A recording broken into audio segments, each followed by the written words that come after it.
सस्ती महंगी बिकती है अफवाहें बाजारों में, मानवता का दम घुटता है चांदी की दीवारों में। अब यदि गाछ में कटहल लगा नहीं है और लोग यदि सरसों तेल होठ में लगा कर बैठेंगे तो इसमें मेरा दिक्कत है, इसमें मेरे लिए क्या परेशानी है। लोग यदि मुंगेरी लाल के हसीन सपने देख रहे हैं तो उसमें मैं क्या कर सकता हूँ। सोशल मीडिया पे कल से एक तस्वीर काफ़ी वायरल हो रही है।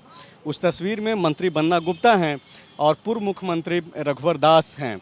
उस तस्वीर के बाद से कई सारी चर्चाएं सोशल मीडिया पे आप लोग देख पा रहे होंगे।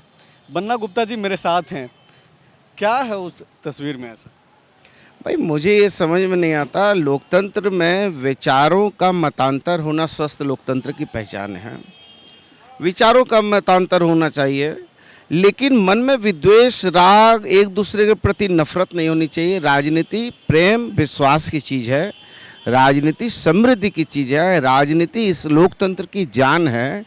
इसलिए ये विचारों का मतांतर नहीं है, ये व्यक्तिगत रिश्ते हैं। और चूंकि उनकी पोती की पहली वर्ष जयंती है, मतलब जन्मदिन है, तो उसमें उन्होंने निमंत्रण दिया। मैं निमंत्रण में गया और निमंत्रण में जाना चाहिए सबको, और गया तो बड़े भाई जैसे हैं। तो जब उन्होंने सम्मान से हाथ बढ़ाया तो हमने उनका हाथ पकड़ा।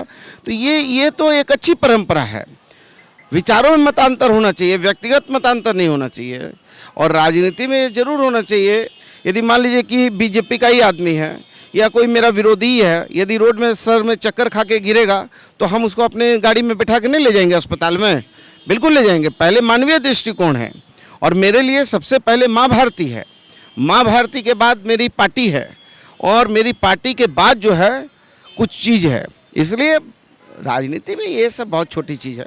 कुछ बातें बोली जा रही है कि बन्ना गुप्ता अब राष्ट्रवाद की बातें कर रहे हैं। नहीं, हिंदी को लेकर के बात। अरे बिल्कुल, हिंदी तो होना ही चाहिए। हिंदी भाषा नहीं, बिल्कुल राष्ट्रीय भाषा छोड़ के तो कुछ है ही नहीं। राष्ट्रभाषा भी होनी चाहिए, माँ भारती भी होनी चाहिए। और जो जिसके मन में देश के प्रति प्रेम नहीं है, फिर वो इंसान कैसा है? जो माँ भारती से प्यार नहीं करता, फिर तो मैं समझता हूँ कि वो इंसान लायक नहीं है, वो देश का फिर सपूत ही नहीं है। तो माँ भारती के लिए तो कुछ भी कुर्बान किया जा सकता है। इसलिए हो रही है बन्ना जी कि तकरीबन 2-2.25 साल में जो है हेमंत सोरेन की सरकार अभी चल रही है, दर्जनों दफ़ा ये खबरें बाहर निकल कर आती है कि सरकार गिरने वाली है।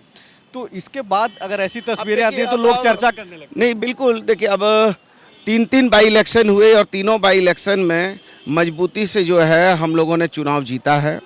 और बाई इलेक्शन जो है वो सरकार का आईना होता है, और वो आईना चमकदार था। अब यदि गाछ में कटहल लगा नहीं है और लोग यदि सरसों तेल होठ में लगा कर बैठेंगे तो इसमें मेरा दिक्कत है, इसमें मेरे लिए क्या परेशानी है। लोग यदि मुंगेरी लाल के हसीन सपने देख रहे हैं तो उसमें मैं क्या कर सकता हूँ। कांग्रेस और जेएमएम के ही विधायक बोल रहे हैं कि भाई अपने ही लोग जो है सरकार गिराने में लगे हैं। अब कौन गिरा रहा, कौन उठा रहा, कौन बना रहा है, तो जब सारी चीज़ें सामने आएगी तब ना पता चलेगा। ये तो सस्ती महंगी बिकती है अफवाहें बाजारों में, मानवता का दम घुटता है चांदी की दीवारों में। तो अब बन्ना गुप्ता को सुन रहे थे जो कि बोल रहे हैं कि विचार और व्यवहार दोनों दो अलग अलग चीज़ें हैं, और जो व्यवहारिक जो रिश्ते हैं वो वैचारिक सोच से जो है वो अलग होते हैं। और यही वजह है कि निजी कार्यक्रम में वो रघुवर दास जो कि पूर्व मुख्यमंत्री हैं झारखंड के, उनके घर गए थे, और कोई दूसरी बात नहीं है। शुक्रिया। TheFollowUp.in. Like, share and subscribe. www.thefollowup.in